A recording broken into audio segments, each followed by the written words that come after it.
Hello, everybody. Welcome back to another episode of Career Jumpstart, where all of us at Luddy Careers help you jumpstart your career in tech. My name is Priya, and I am a senior majoring in informatics here at Luddy, and also a peer advisor and social media lead for Luddy's Career Center. Today's episode is a little more special because it is the second part of our Women in IT series, and today we have a special guest with us, Stephanie, and I'm going to hand it off to her to introduce herself before we start talking more about her experiences. So, Stephanie, take it away. Hi everyone, my name is Stephanie Pujols. I am a junior studying informatics with Security Cognate, and I am from Angola, Indiana. Currently, I am the Luddy Student Engagement Intern in the Luddy Student Engagement Office of Success. Perfect, great. So without further ado, we're just gonna jump into some of the questions I've got prepared for you today.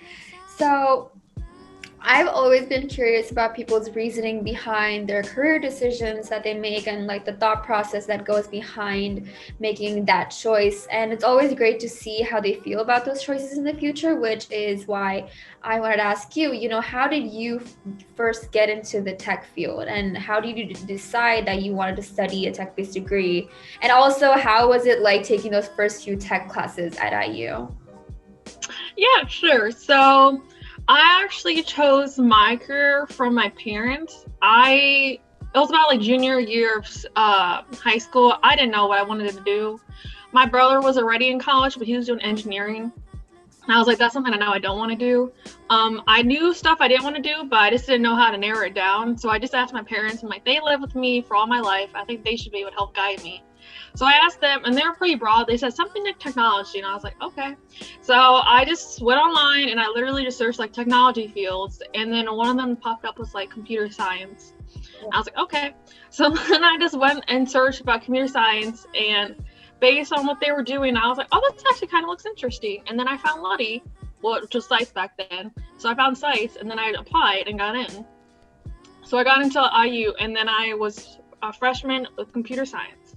So then my first class was actually C211, which, if you don't know, is an intro to software engineering called Dr. Racket Programming Language, which is a very, very hard course.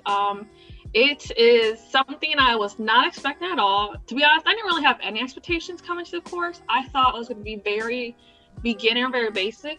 That really only applied to like the first week. Like the first week was like, here is how you type hello world. You're like, okay, I can do this. And then it took a 360 and then I just couldn't deal with it. It was so much work that I had the lowest grades I've ever had prior to high school. Like high school, I had all A's, and then I came to college and I was like C's, BA's. It was a whole alphabet essentially on my report card. So then I was like, oh, okay. So I went to my advisors and they're like, oh, it's just your first course. Don't let that bring you down. I was like, well, this is really bringing me down. So then I took my second course as a computer science major, which was C212, which is another intro course, and that was Java. That one was a lot better because based on my previous course, I learned more on how to get help. Like in C211, I didn't get asked for help until like halfway through, like after the midterm, which was really evident in my grade during that course. So I ended up asking for help with tutoring, and I was at tutoring like 6 days out of the 7 days of the week, and that made a tremendous help with my grade at IU. But then I realized the reason I didn't really like the course is because I just didn't like the major in general. So then I switched to informatics. And now that I'm in informatics, I can honestly say I'm so happy I made the change. The courses I'm taking now and like the actual stuff I'll be going into after I graduate is so much more what I was looking forward to that I thought was going to be more CS, but it's actually not what I thought I was going to get into. So going with informatics was definitely a change, but definitely I do appreciate taking those CS courses because it did actually help without my info courses too. So even though it was a very, very rough start, I'm really glad where I ended up. Yeah, for sure. No, I relate to how you say, it was all hello world in the first week and then everything, because I went through the same thing. I think that, people watching this might have been through the same thing as well. That's the case with tech classes. It's all simple and cute in the beginning. And then there's like, oh, here's this big code. And like, it's that is amazing. And like you said, pro tip, go to tutoring. If there's anyone watching this who's also in the same space, go to tutoring. It helps. It saves lives. So much. I So know. much. Oh, God, yeah. All right. So moving on, being a woman in tech, there's the obvious existence of bigger issues like biases in the industry that cause a lot of preconceived notions that lead to some unpleasant experiences. So my question to you is, has there been an experience that's really made you feel like these bigger issues definitely exist? And also, have you experienced situations that have made you feel like these issues are getting better and are getting resolved, and the industry is becoming a lot more welcoming and better in terms of these biases? And feel free to start at any end of the spectrum on this question. Yeah, for sure. So I always think of that question relate to when I was in tutoring. So pre-COVID, tutoring was held in a classroom setting. So we'd all be together in a table or multiple tables, and essentially we'll be based on classes. So my first CS course was C211. So I vividly remember being surrounded by essentially a group of guys in the tutoring classroom, and anytime I felt like asking a question, I just felt like I didn't really know how to ask a question around them. I just felt like it didn't feel like a sense of belonging, if that makes sense. I just didn't think they would want to hear what I had to say. A lot of times they'll just be talking and it just felt like they didn't know I was there, or they just chose not to. I think it was something unconsciously they were doing. They were like, oh, she's probably here, she doesn't really need help, or she's here for a different course, even though I'm here for C211 next to C211 students. So that first semester really felt like, oh, I'm a woman in STEM who does not feel appreciated in this field. Then go to C212, which a whole 360 happened, where I felt more that I felt more belonging. I felt more accepted. That they would actually ask me questions like, how did you get this, or how are you able to solve this, or stuff like that. They were actually asking me questions. And then also I was able to learn oh, just because they're not asking for input doesn't mean I can give it to them. I still have input that matters, so why not just say it? I don't need them to ask me if I can. I don't need permission to speak. So it definitely took a little bit for me to feel belonging in that aspect, especially with tutoring. That was the best setting I could think of when I think of bias. I think they don't really know what they were doing. They just didn't really think of what they were doing towards other girls too. So that was definitely something, but like I said, it definitely got improved. Especially the second semester, where I noticed oh yeah, they just might not have realized what they're doing, but they definitely improved later on. Yeah, for sure. No, like you said, most of everyone almost is doing that subconsciously. Most of the people, at least in terms of our experiences. Mm-hmm. And I feel like the more they get included in the conversation and become more aware of the fact that these biases exist, they kind of recheck themselves. They're like, oh yeah, I'm doing that too. I'm gonna have to be a little more receptive and be a little more accepting of other people's ideas. So I love that. That makes so much more sense. That drastic change between year one and year two. So that's amazing. So, along the same lines, regardless of all the hurdles in this field, this is a much more positive question. So regardless of all the hurdles in this field, what has been your most favorite experiences being a woman in IT at Luddy? Oh, for sure. So the one thing I can think of was when I first joined, I was actually a pre-CS major, so I wasn't actually in the school. I was still just within Luddy itself, IU itself. So I didn't really feel there was a lot to do, a lot of offer for free pre-CS people. But then one of my mentors, Tiana, was there is this conference or programming conference we can go to. It was called Technica. It was this hackathon offered for only women in STEM, and it was offered in Maryland, pre-COVID obviously. And she flew out, I think 15 of us girls from the Luddy LLC, and we got to go to this all-women's hackathon. And that was one of the first experiences I was like, this is pretty cool. Not only am I surrounded by all women, but we're all in STEM, so we're all in the same field, doing the same hurdles and doing the same hands-on stuff as the guys, but we're women. So that was one of the best experiences I had, because not only was I able to actually be more connected towards the people in my LLC, but I was also able to meet girls from outside, as well as see other girls do amazing things in their careers. Because not only were we doing a hackathon, but companies were there also. So like a variety of different tech companies were also there to help with interviews. So they would also offer interviews next day or same day interviews to actually offer you jobs too. And they're also doing workshops. So it had many different components to it, but it was all around this amazing experience that wasn't offered to like the men, but it was only offered to the girls of the school. So definitely one of the best memories I have. Yeah, for sure. Highly recommend looking into female-centric events in the tech field. There's actually a lot coming up these days. And like you said, you know, it's great to see fellow other women doing amazing things. You're like, oh my God, I'm so proud of you. I'm proud of you. I'm proud of you. And Yeah. like, it really gives you that sense of, okay, we're all good. Like everyone's going through things, but we're all doing amazing despite all the struggles. So love that. Love that. So I'm going to move into a little bit of a more serious topic, but it's all along the lines of what we've been talking about for so long. So what I want to talk about was imposter syndrome. And to those of you who haven't come across the term imposter syndrome before, there is a high chance that you might have felt it before. But imposter syndrome is defined like as a collection of feelings of inadequacy that a person feels regardless of how successful they are. And these feelings include constant self-doubt and a strong sense of committing intellectual fraud of some sort, which overrides any feeling of success that the person may feel. And this is a persistent problem in the tech field, and it's said to mostly affect women in the industry as well, and in minorities.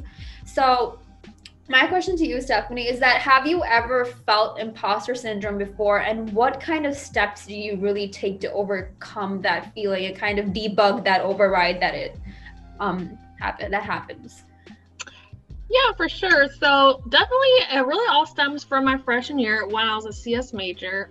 Taking that first course in your major, especially in like Luddy and technology field in general, it is a very eye-opening experience. Like you come from high school thinking, oh, it's gonna be easy A's or easy B's or whatever. There's not gonna be that much studying. You don't need to get that much help. And then you go into the course and you're like, oh my God, I don't know anything. You think, oh, this is not the right field for me. I'm not meant to be in it. I'm not smart enough for this, or I'm just not capable enough for this. And that is how I felt for a majority of my freshman year, especially with my CS courses, because I just thought people around me were understanding the material way better than I was. Like when I go to tutoring, for example, they would be asking questions like more advanced than I was. I was like, I don't know how to print something, like for example, and they'd be like, oh, I already know how to run this whole paragraph or column. Oh, okay, we're at two completely different levels over here, and it's over the same course. So you're like, why am I not understanding it as they are? Like, why am I taking so much longer? And I was like, oh, it's because you just don't get it. Like, this is not for you. And it wasn't until I was talking to other people and I realized it's not just me. There are way more people that I didn't think of that were experiencing the same difficulties I was. They were also like, oh yeah, this is definitely not as easy as some people are making out to be. This is not as simple to understand. And I was like, oh really? I thought it was just me. And then even when I talked to my mentor, Tiana, she's like, nah, I have been like the director and other students have also have trouble with these courses. Even your advisors will tell you, like, it's not an easy course. Some students just come in from high school with courses they've already taken. I was like, oh, because my high school didn't offer that. They might have offered one later on that I didn't realize, but I never took any programming courses, so I had no knowledge whatsoever coming in. Yeah. So I definitely would recommend, if you were feeling this way, talk to others, because I am 100% sure you are not the only one feeling this way. Just like me, I thought I was just not smart enough for it. I thought I wasn't capable. But then I was like, nah, you just don't understand it as fast as others. Some people just have more experience prior. So it's not just you, it's definitely others around you feeling it. And you'll definitely feel better if you talk about it than just holding it all in like I did. So I definitely felt it way much in my freshman year. And then once I started talking and reaching out to others, it just started all going away. No, that makes so much sense. Like you said, no, there's a lot of people out there facing the same thing, and it's so easy to feel like you're the only one going through something like this. Like, and the problem with imposter syndrome is that, you know, like you mentioned, like you didn't have programming experience before coming into the program. I didn't have programming experience when I came into the program, but and us feeling, we think that, you know, not having that experience might lead to having this feeling, but the thing is, even people who do have programming experience are like, oh no, I still don't know enough, I still don't know enough as the other person sitting right next to me. So it's like a persistent problem for sure. And like you said, the more you talk about it, the more you're, you know, empathetic and compassionate towards yourself, it definitely does get better. So if any of you are feeling like that, things get better. We both of us have been through it and we're still here. So it definitely does get better for sure. So thank you so much for sharing that. That was super insightful. Moving on, I want to talk a little more about your role as a Luddy student engagement intern. From what I've seen, it's a super interesting role. You put on a lot of hats. You're doing a lot of things. So specifically, I want to talk about, you know, what kind of steps do you think you've taken in order to bring more women into the tech field? And also, what do you think we can all collectively do as well? You know, coming from your experiences, what do you think we can all collectively do to increase female representation in the IT field? Yeah, for sure. So I started off my role as the student engagement intern when I came into my freshman year, as it was part of my scholarship. So freshman year, the biggest thing I can think of regarding like females in the tech industry that we really focused on was Technica. That was the hackathon I mentioned earlier, and it was something that we were able to have the girls in the LLC join and do something with them as just girls in STEM. And that was something to show them like, oh, here are the success stories of other girls just like you, as well as other students who are currently in the same position as you, like the same college. Even I think high schoolers were also invited. Like there is such a range of women in that hackathon that I would recommend anyone, even if it is virtual, it is still an amazing experience to be a part of. So that was definitely something in my freshman year I can really think of. As well as sophomore year, actually, we also did the hackathon sophomore year as well, but we were actually able to bring more girls into that one because LC got bigger. So then we were able to bring more women. So that was definitely amazing. And then I'm a junior right now, and we're doing something where my boss Tiana was talking about this organization called SWE, which is the Society of Women Engineers. And I heard about it my freshman year actually, but nothing really happened to it. It just got kind of pushed to the side. Yeah. But then this year, we were definitely able to make much more headline with that than we did previously. So me and another girl named Zandra, we were actually able to get us started for a chapter in IU, and it was actually be the first SWE chapter in IU. And we were trying to think of a way for a different organization for girls who are in the STEM industry to be a part of. It is actually a national recognized organization that girls can be a part of in the STEM industry. Not even just an engineer. You do not have to be an engineer to be a part of this organization. You can just be a woman in the STEM industry. I want to really emphasize that because it is called Society of Women Engineers, so I understand. But I am not an engineer, and I am actually the president of it. So that can show you something. So I strongly recommend to the people watching this, if you want to be a part of SWE, please do. And it's a great organization to be part of. There's many different components. There's even a conference that's held yearly, the SWE conference, that is like the largest women's conference or something like that. There's conferences and there's seminars that you can attend. They have a mentorship program. They have an educational component to it. There's whole different stuff you can find out on SWE.org, but it's one of the biggest things I'm really proud of, especially with like the women in STEM, because it's something else for girls to join, something for other girls to be a part of so they can meet other girls as well as meet other girls, not even just in Luddy, but outside of Luddy, because with SWE, you're not just in school. There's also members who have graduated and who are already in their fields, who can even speak on their success stories. What did they do wrong? What did they do right? What advice will they give to girls currently in college, high school, wherever you are right now? So that is definitely like the biggest thing I can think of currently. It is something that we're still working on. We're still in the process of making an official chapter because it takes months for it to actually become official, and we just started it this year. So definitely recommend, if you are someone who is a woman in the tech industry, I highly recommend joining a women's organization. Not even just SWE, but there is multiple ones in Luddy itself. There is a woman in cybersecurity, and then there is women in computing, and then there's SWE. So whatever organization you feel you most identify with, or even if you want to join multiple, go ahead. But that is something I would definitely recommend doing, even if it's just an organization in general, to be honest. But that is something that makes you feel more belonging with other women, more seeing other girls in your industry as well. So definitely want to plug SWEET and women organizations in general.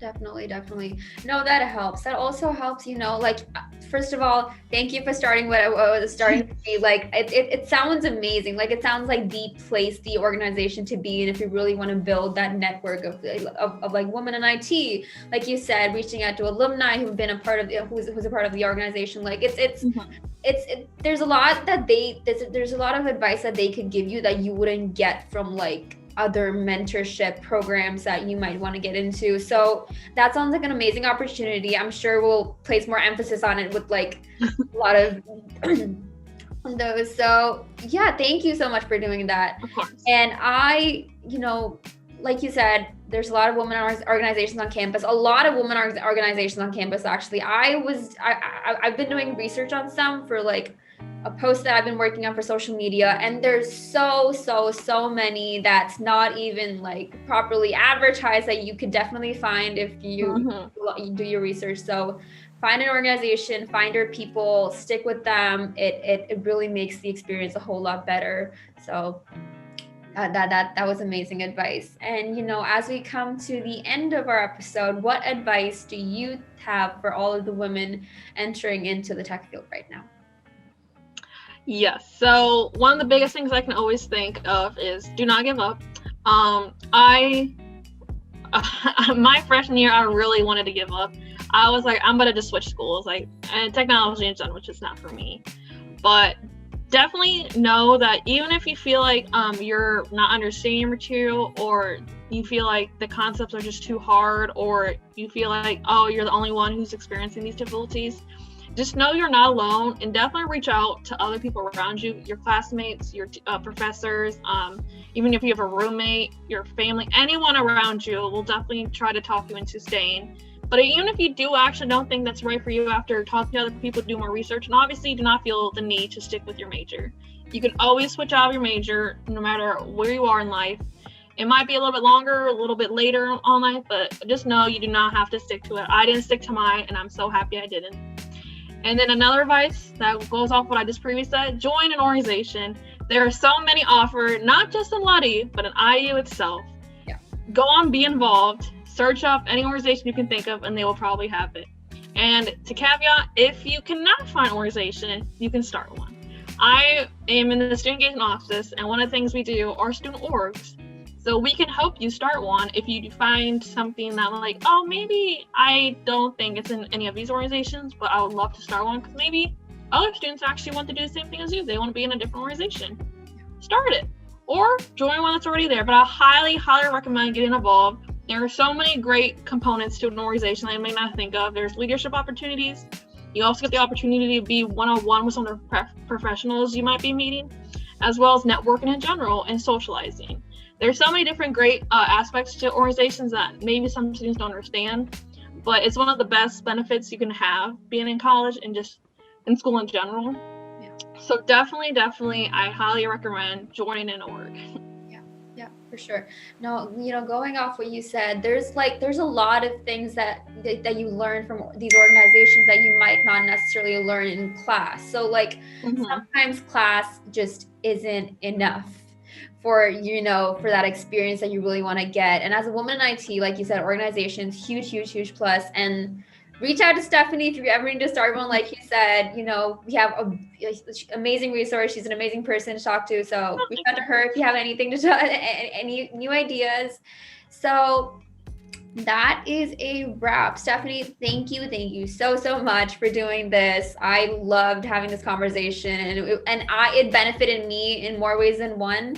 And I'm sure everyone watching this feels almost the exact same way or more. And I just want to say thank you for all the work that you've been doing as well. Super proud of you as a fellow woman in IT. And that is a wrap for this week's Luddy Career Jumpstart series. And we will see you all next time, where each week we will discuss a different topic focused on helping you jumpstart your career in tech. Bye, guys. Bye. Thanks for having me.